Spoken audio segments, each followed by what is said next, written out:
Incluso el pasado puede modificarse. Los historiadores no paran de demostrarlo. Jean-Paul Sartre.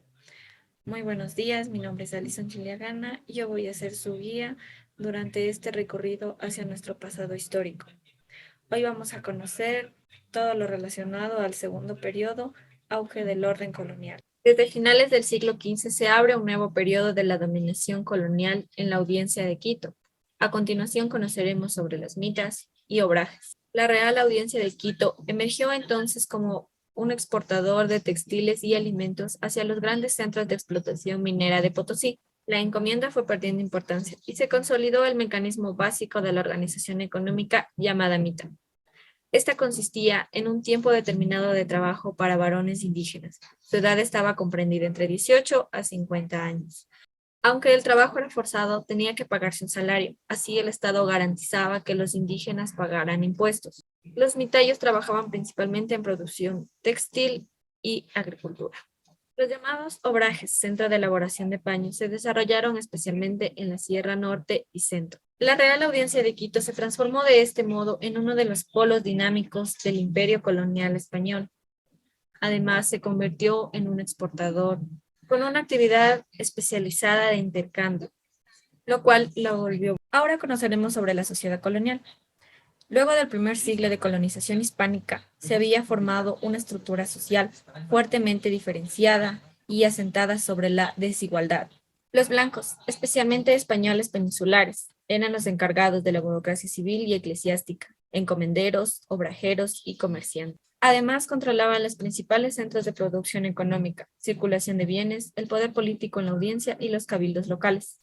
Conforme avanzó la época colonial, el mestizaje fue adquiriendo mayor importancia. Este se originó por la unión de los conquistadores y mujeres indígenas.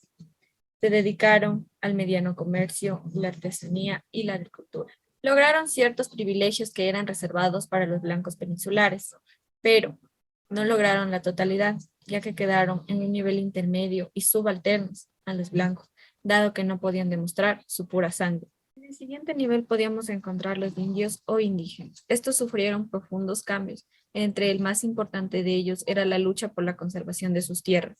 Los indígenas aprendieron técnicas de agricultura, cultivo de plantas y la domesticación de animales traídos del viejo continente. El quichua comenzó a ser difundido por los indígenas. Este lo convirtió en lengua común de ellos, principalmente promovida por los misioneros. Ya para finales del siglo XVI, en la Real Audiencia de Quito, se vio varios grupos de esclavos negros, los cuales estaban destinados para realizar trabajos en la costa y en valles cálidos de la sierra. La situación de esclavitud colocó a estos en la base de la sociedad colonial. En Esmeralda surgió una sociedad de negros, mulatos y zambos, que tenía cierta autonomía sobre el Estado colonial. Ahora hablaremos sobre el Estado, la Iglesia y la cultura. El Estado colonial no comprendía solamente la administración de la audiencia, sino todas las instituciones donde se desarrollaba la política. En este sentido, los cabildos deben considerarse como parte del apartado del Estado. La Iglesia. La Iglesia estaba sometida al control de las autoridades estatales. La Iglesia era la institución con más recursos para promover las actividades culturales. En realidad, una de sus funciones básicas era esta. El enorme desarrollo de la cultura, la pintura y la construcción que se dio en el siglo XVII había comenzado y avanzado en el siglo XVIII. Se asentó la mano de obra artesanal mestiza y Quito y su jurisdicción se convirtió en la sede de estas manifestaciones artísticas. En la última década del siglo XV y primeras décadas del siglo XVIII, funcionó el pacto colonial que caracterizó al segundo periodo de la dominación hispánica.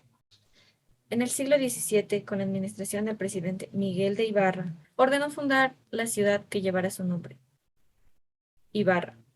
Todo esto se desarrolló en medio de un enfrentamiento entre el poder civil y eclesiástico, la lucha entre lo religioso, lo criollo y los españoles peninsulares, por el control de las ordenanzas religiosas. La última década del siglo se llenó de sequía y todo empeoró por el siguiente acontecimiento. Se dio un terremoto que destruyó la Tacunga en 1692 y se repitió en 1698, dañando la ciudad de Ambato y Riobamba. Esto fue todo sobre el segundo periodo, auge del orden colonial. Espero que les haya servido la explicación